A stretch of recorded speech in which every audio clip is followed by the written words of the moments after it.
Hello, everyone. Welcome to Let's Talk About Brand. I, of course, am Christine Gritman, your host, as always.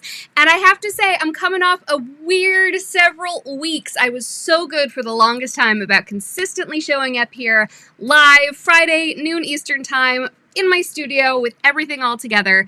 And as many of you have noticed, my June was a little nuts with traveling. My last show with Julie Riley live in Wichita, I was not in my studio, didn't have all my bells and whistles. And then I've also had to miss a few weeks. I've had a few weeks that were pre-recorded, and I went away with my daughter, all sorts of stuff. So I'm finally back for the second to last show of the season. As many of you who have watched my shows for years, who've watched Let's Talk About Brand, and who watched Social before that for many years, know I always take August off. I take August as kind of a breather from the show so I can come back bigger and bolder in the next season, which starts in September. And this year is no exception. As those of you who follow me on Twitter and LinkedIn know, I'm already thinking about some new things I want to do differently when I come back in September. But in the meantime, we are here today. We are live, which is how I always love to be, especially since I can incorporate your questions from this past Tuesday's Chat About Brand Twitter chat. Every single week, again, excepting August, I have a Twitter chat called Chat About Brand on Tuesdays at 12 noon Eastern Time, where we talk about the same specific subject as I'm interviewing that week's guest about on Friday. And so this week it is about branding unapologetically. I love this. This topic came from when I saw this week's guest, Bri Seeley, speaking at Social Media Week Lima back in June, which I also spoke at. And she was talking about branding unapologetically. And I interviewed her for Social Media Pulse about what that means, how are we apologetic in our branding. And this, of course, is a subject so near and dear to my heart. I couldn't just hit her up for the Social Media Pulse piece. I had to get her on this show right here. A lot of you really also seem to enjoy that discussion. Let me know your impressions of this past week's Chat About Brand on Tuesday, because I feel like people really went deep this week. I think that that's a topic that we all have deep feelings on. Part of why personal branding is such a ripe topic is because a lot of it, so much of it, is psychological, just getting out of our own heads, rocking it out, enjoying our points of difference instead of trying to hide them. So this week's topic is super important, and I'm so happy that we have the wonderful Bri Seeley here to talk about it. Bri is an entrepreneurial coach. She helps all entrepreneurs of all sorts, I think mostly women, though I could be wrong, but she helps entrepreneurs really just step into their own unapologetic amazingness. She points out that they were born for this. It's the name of her program, and she helps them really let go of the fear and become legendary. And she's going to talk to us about doing that here today. Without any further ado, let's bring her on. Hey, Bri! Woo! Great sound effects. Hello. Thank you for having me. Thank you so much for being here and for making time in a crazy time of year for everyone. It's such a crazy time to get guests for things. Usually I'm like really on the ball of planning ahead, and we were going to do this in like September, and then I'm like, no, I need you now actually. So tell everyone sort of how unapologeticness and rocking it out, how did this kind of become your thing? Yeah, it's interesting that I've kind of I was an only child for the first 10 years of my life. And I kind of got to call the shots when I was growing up, and just kind of knew what I wanted. I would ask for what I wanted. I would just go out and do what I wanted and be who I wanted. And I kind of never cared about what other people thought. And I mean, that's, to be, we always care a little bit, but for the most part, I would be like, wow, that's interesting that they think that. And then I would still go out and do whatever I wanted anyways. Even things from, when I was growing up, I was very kind of avant-garde with my fashion tastes, even as a kid. Like I remember going to school wearing like turtlenecks and bow ties with like these cute little hats, and would wear vests and all this stuff. And all these kids would make fun of me, and I didn't care. I'd go back to school the next day with a different tie. Or when I was 14, 14, I think it was. Yeah, I must have been 14. I decided I wanted to legally change my last name. And I just went to my mom and I was like, listen, I don't want my dad's last name anymore. I want your last name. So I need your help petitioning the courts to like get my last name changed. And I just have kind of always been that way. And so I've realized over the years of doing what I'm doing that not everyone is like that. And so I, obviously help entrepreneurs be more powerful, be more profitable, be more successful. And a huge part of that, I believe, is each of us giving ourselves permission to just be us. Like one of the things about social media is that it's really given this transparency. And if the public profile you are putting out is out of congruence with who you are, people pick up on that and they pick up on it very quickly. And it can impact how your brand is viewed or, the money you make or the customers you get. And so I think it's just really important that all of us get to be who we are and we're just in congruence with ourselves unapologetically. And the people that vibe with that will be customers and the people that don't vibe with that won't be customers. I think that is so key because so much of what holds people back is the idea of turning people off, especially professionally. The idea, there's all sorts of people, and there always have been, who in their personal lives, they're one way. And then professionally, they have this idea of what a professional means, and it's bland and inoffensive. And the whole point is that they're afraid of turning people off. I've certainly had people say, don't talk about your political views that you feel strongly about because, people on the other end of the spectrum won't want to work with you. And my answer is, okay. I mean, and the other thing about, being bland is that then that also means that your brand is boring.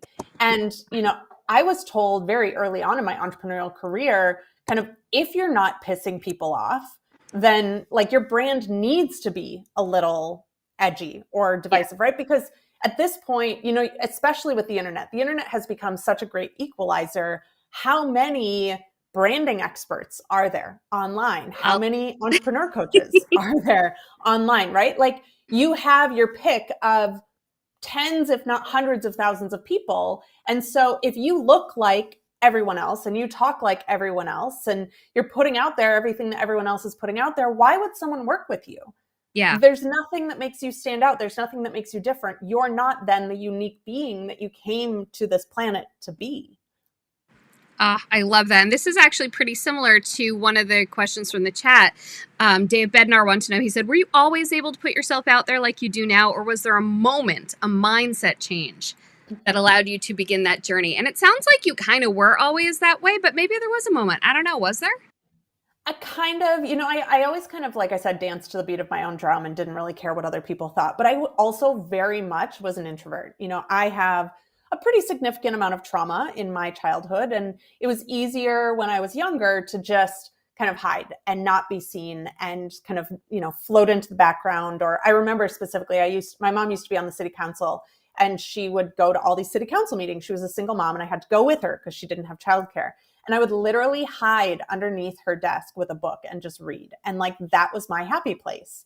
And so it was in 2000, I think it was 2009 that I had kind of a come to Jesus moment where I'd started diving into my spirituality and just getting in touch with my inner world and the universe and meditating for the first time and all this stuff. And I remember being at an event and coming out of meditation being like, you cannot hide any longer.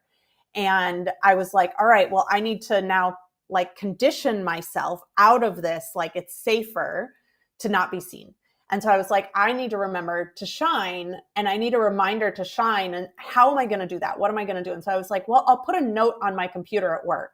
And then I was like, well, I hate my job and I never want to be there. And I was on the billable hours. So I would like get all my hours in and then get out.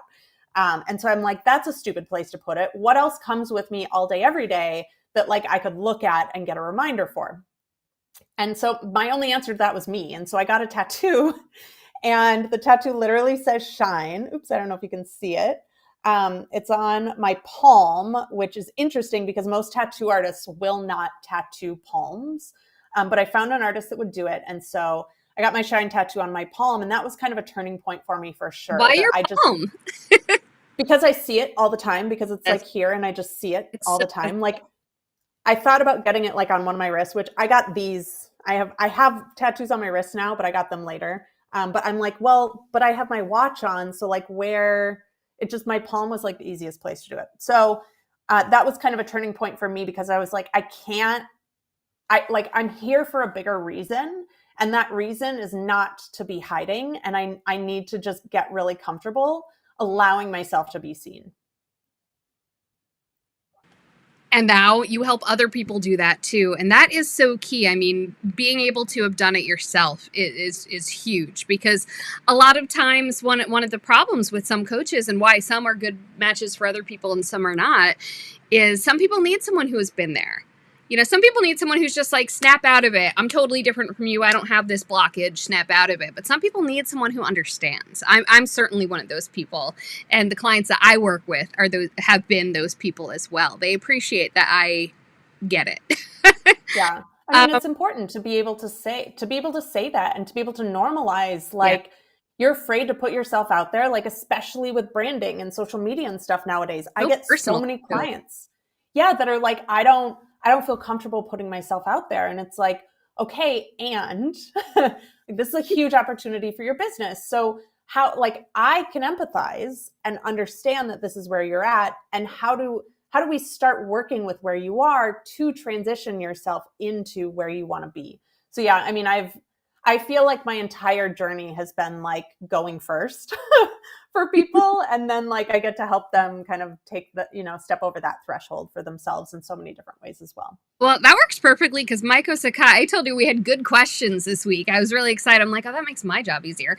Maiko Sakai wanted to know, what's the cure for talented people who are hesitant about building a personal brand for themselves? And this could be not just people who have that fear and who like know they have to do it, but they have fear, but even people who are rejecting the idea of doing it outright. You know, what's the cure for that when people have the talent? So I think the first thing to remember is that there is no one way to do this correctly. And I think that this is something that a lot of people get into, is like, well, in order for me to put myself out there, it has to look a certain way. So-and-so did it this way, so I have to do it that way. There is no blanket one-size-fits-all approach to putting yourself out there. So I think the first place to start is, where are you comfortable putting yourself out there? Maybe it's not putting yourself on camera right away. Maybe it's not doing live streams. Maybe it's still photography. And maybe it's getting a photographer that you really have a good vibe with, that you feel really comfortable with, so that you feel comfortable in front of the camera. And then you just keep doing that so that it becomes more and more and more comfortable for you. And then you take the next step, whatever that next step is for you. And then the next step and the next step. But there's also ways to do it that don't even necessarily involve you having to put your face directly on camera. Like I had a client come to me a few years ago, and she was a life coach in North Dakota. And I said, oh my God, we're going to make you the top life coach in North Dakota. We're totally doing this. I know all the TV stations in North Dakota. We can get you all these placements, all this stuff. And she was like, I do not want to be on live TV. And instead of forcing her to say like, well, you have to be on live TV to be successful, I said, great.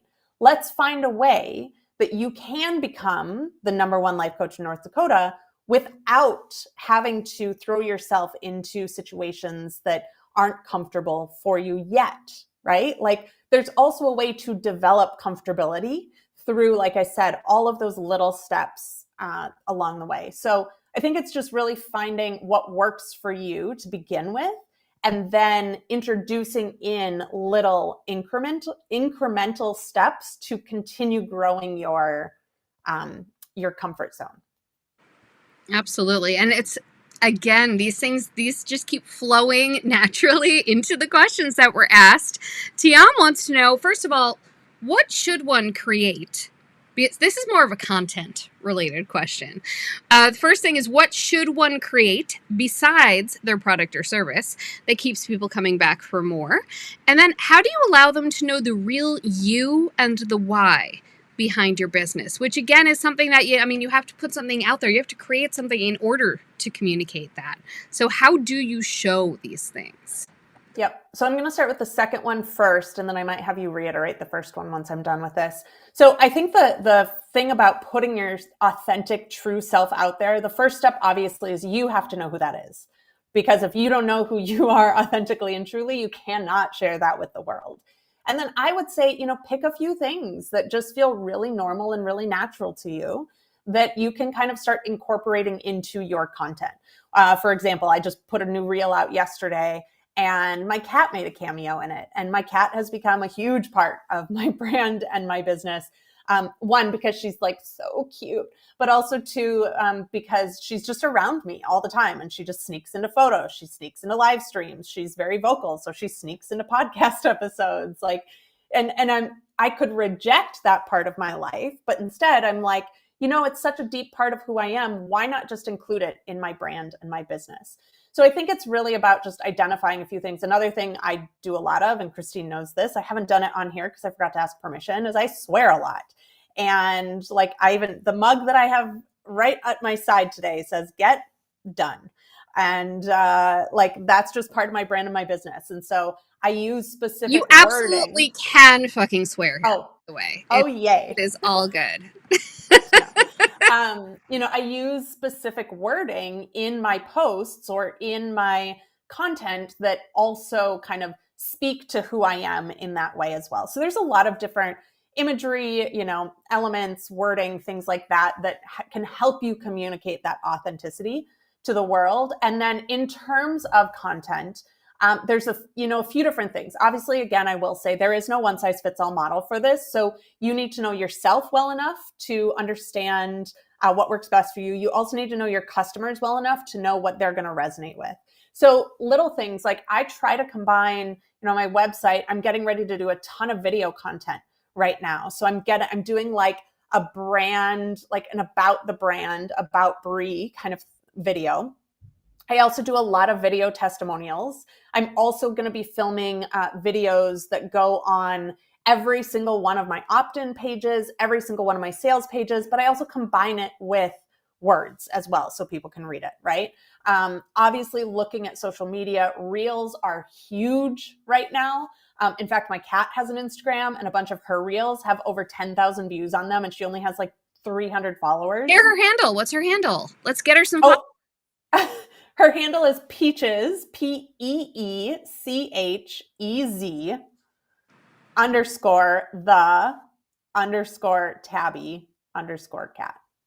Yep. You can't really see it. Oh, well. But that's the baby. She's got another follower. She's beautiful. Oh, she's very beautiful. Oh, no wonder she's so good at reels. Sorry, continue. My point is she has under 300 followers and she's getting 10,000 views on her reels. So reels are a big thing. So you need to kind of know what are the trends happening in social media right now, but also where's your audience showing up? What are they resonating with? What do they like seeing from you? I mean, there's so many different ingredients that go into it. I personally think video is a great way to communicate your authenticity because you can use words, but there is nothing like being able to literally feel someone through the screen. And for me, the best way for me to communicate that is through video. So I always think a combination of modalities, just depending on the person. I am not a video watcher person. I am a text person, which is why I always like to include both for people, depending on where they're at in their, learning capabilities and stuff. So, again, the hard part about that, there's not one answer. But do the work, dive in, see what resonates with you, see what resonates with your audience, and look at the trends, what's going on right now, and then figure out once you have kind of all of those ingredients, how are you then going to kind of put that puzzle together? Love that. So one thing that I want to ask you for sure is, your whole thing is that you are yourself. You are boldly and loudly your own person. But because your personal brand is such a reflection of your actual self, you're a constantly evolving human being. So how has your personal brand evolved along with Bri the person? Yeah. So taking everyone back several years, when I first started my entrepreneurial journey in 2007, I was a fashion designer. My grandmother partially raised me, single mom. And so she taught me how to sew when I was 5 years old. So I went on to get my bachelor's and master's degrees, both in fashion design, and thought that that was my path. And so for the first 8 years of my entrepreneurial journey, I was a fashion designer. Well, fast forward 2015, I'm in meditation. I, previous to that, knew that I was unhappy. I was having panic attacks. I was crying a lot. I was like, things were out of alignment, but I also didn't have the like spiritual self-awareness at that time to like fully know what was out of alignment or why, or to investigate it. So I was meditating one day and heard this very clear, like, fashion isn't it, shut it down, walk away.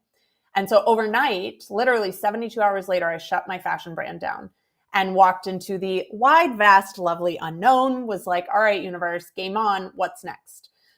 Well, the answer to that was coaching.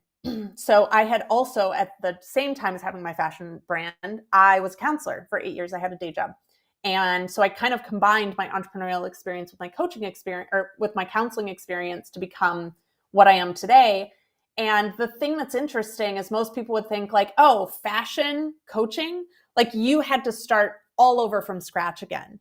And the thing that's interesting is that I didn't have to start all over from scratch. I always say this. This is what I tell people about: if you brand genuinely from who you are, your brand can evolve with you and you can connect those dots. I love that you said that. We have a lot in common, in case you didn't know. I love that. Sorry, continue. Well, so like start from scratch.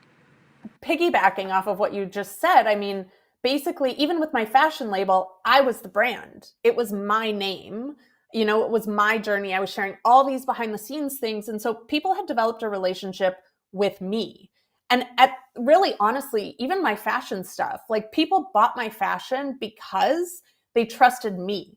And so when I pivoted, I didn't lose people. I mean, I'm sure I lost a few people, but whatever. The vast majority of people came with me into the next step of my journey. And so, to be honest, even still today, I have clients that come to me for entrepreneurial help that I met back in my fashion days. I still consult with a fashion illustrator that I met back in 2013, I think we first met. The executive director of Phoenix Fashion Week still calls me. I was in Phoenix in April, attending Phoenix Fashion Week. Like,